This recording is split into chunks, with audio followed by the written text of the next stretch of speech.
So I'm with Dr. Wayne Sanders, and we wanted to talk a little bit about the role of opiates in post-recovery period. And this is just a special thing because Dr. Sanders just had his hip replaced. And this is one of the big movements that we're talking about now as a community and as a nation about the role of opiates or narcotics specifically after joint replacement. So can you just talk a little bit about what your experience was, what your concerns were? Well, the experience of having the procedure and knowing that the treatment with the Toradol as well as the Decadron, the inflammation, the pain was minimized, but having that long-acting lidocaine or the bupivacaine, right, the Exparel, in the joint, prevented me from experiencing pain in those first several days. Right. And as a result of it, I didn't need to take pain medicine. I used Tylenol for any discomfort that I had, but I really didn't have a lot of pain. And as a result, didn't need to think about even using narcotics.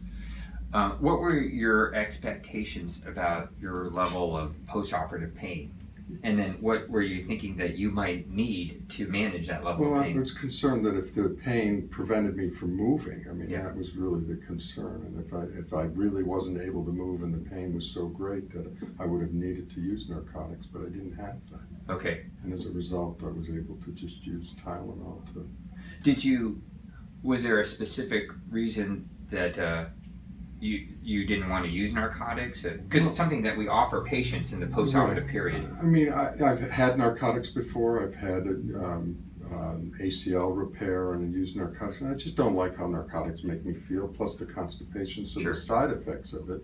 And I'm also knowledgeable about the rebound pain when you take a narcotic, but sometimes the pain after the narcotic wears off could be worse, and I wanted to avoid that.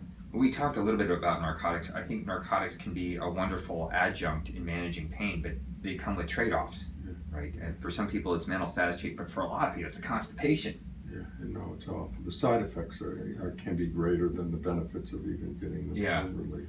So tell us a little bit about what worked for you in a narcotic-free recovery. Well, again, it was really the most important thing was elevation and icing, and using Tylenol if I had discomfort, and that was basically it, just to do that. You mentioned a couple things. One was the oral Toradol, so that's something we do an IV Toradol, which is a very potent anti-inflammatory, many times stronger than Advil or Aleve. And then we send you home with the oral Toradol, right? And then Decadron, that hits another pathway in terms of inflammation. We're just trying to bring down the inflammation.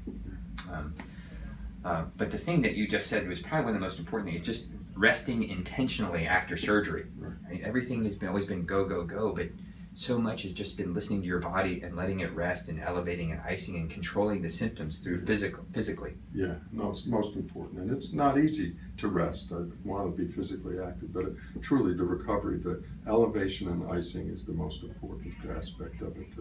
Because your body has these cues, and if you listen to the cues, it will help you get through that. It's when you override the cues that you feel the pain. Yeah.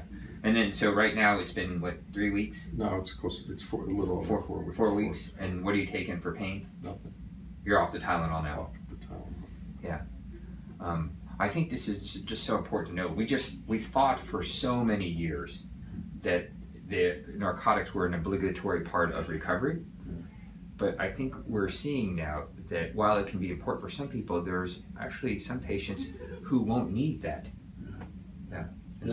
If you can avoid it, and I think the local prevention of the pain prevents the perception of the pain, and I think that's really important, and that's why that use within the intraoperative use of that lidocaine really seems to prevent even the perception that you really have that pain. Yeah. Well, I think this is so an important discussion because not only is he a patient, but he's a psychiatrist, so who knows more about neuropsychiatric effects than psychiatry. That's great. So thank you for sharing that. No, I appreciate it. It's important. The experience has been terrific. Okay. Well, great. Thanks, Wade. Our pleasure. Thank you.